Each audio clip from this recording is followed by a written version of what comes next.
guys, what's going on? Welcome to Real Talk. Today's Real Talk is about Harmonix versus Activision.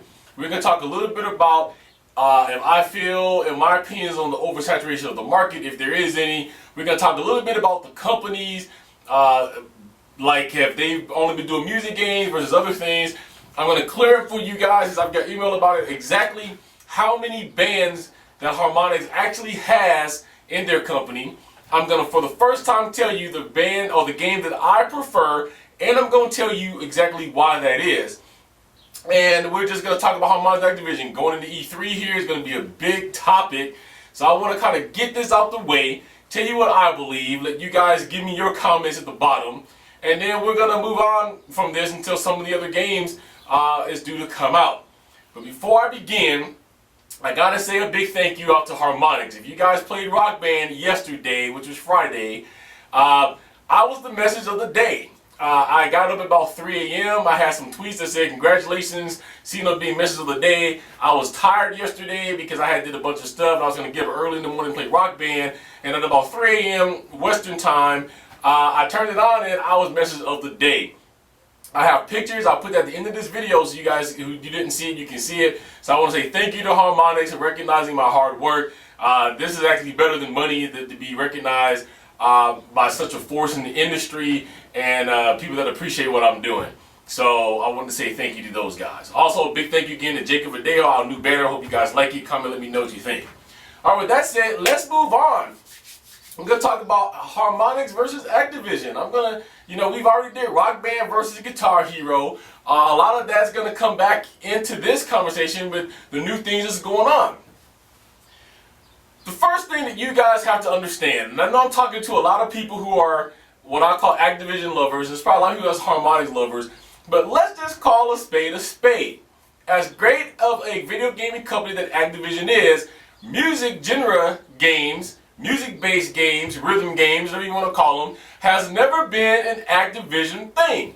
If you look over the millions and millions of games that they've given us, they're one of the biggest games today still. They talk about all the time is Tony Hawk. The problem with Activision is they're trying to take engines, like the Tony Hawk engine, and incorporate that into Guitar Hero. Since they took over Guitar Hero 3 and beyond, all I've heard is there's a little bit of flavor that was missing. There was things that was not there that should have been there that Harmonix has, and people saying it was a bust. People who loved Activision said they did a great job. Today I'm giving you guys a straight opinion. When you talk about Harmonix, Harmonix has done nothing but music-based games since 1995. When the company was first started and open, that's all they wanted to do. And I'm going to give you a list of some games here in a minute that they did. All their games out of Harmonix has been rhythm-based. Whether it's guitar, whether it's drums, whatever it is, it's all been rhythm-based. The game that took off for Harmonix, though, just happened to be Guitar Hero. Guitar Hero became such a big phenomenon, and we are where we are today. Let's talk about a couple of comments that I always hear that just irritates me to no end. Rock Band is a copycat. Heard that many times. Why does Rock Band got a copy from Activision? Activision is Guitar Hero. Okay, let's give credit where credit is due. How can you copy your own work? Harmonix built Guitar Hero from the ground up. Harmonix, like I said, in Guitar Hero versus Rock Band, everybody's like, oh, Guitar Hero was also in Rock Band, 99 it is, and oh my goodness, look at all the millions of copies. Yeah. When you've already went through all the stuff, you're going to sell copies. Harmonix already went through the denials. Harmonix already went through looking for the bands that they wanted. They already went through the era where they had to have cover bands. Now, when Guitar Hero steps into Activision, they're ready to go. Bands know Guitar Hero name now. Bands are willing to jump on. Now it's becoming a tug of war. Who can get what band first to sign here? Who can get the exclusive? Who can get that? But I'm tired of hearing that Harmonix is a copycat because of the fact they built the game, okay?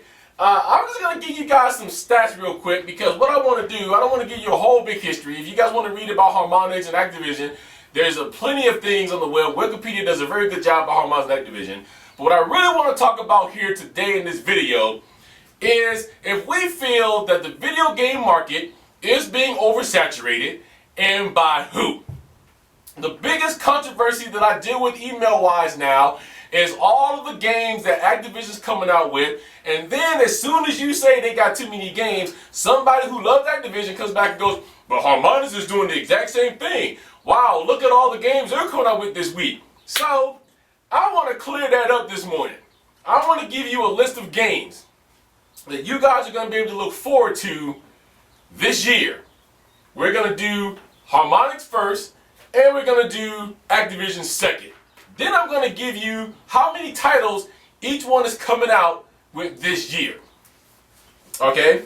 Harmonix, I'm going to give you the whole list of games starting from the inception to now. In 2001, there was Frequency, 2003, Amplitude, 2003, Karaoke Revolution, 2004, Karaoke Revolution Volume 2, and 2004's Karaoke Revolution Volume 3. iToy Antigrave was also in 04. In 05, they gave us Karaoke Revolution Party, Guitar Hero. And then in 06, we got CMT Presents Karaoke Revolution Country. Also, Guitar Hero 2 was released in 06. In 07, Guitar Hero Encore Rocks the 80s. In 07, again, was Phase. Rock Band also came out in 07. In 08, we got Rock Band 2. And now in 09, we have the Beatles Rock Band, Lego Rock Band, and Rock Band Unplugged.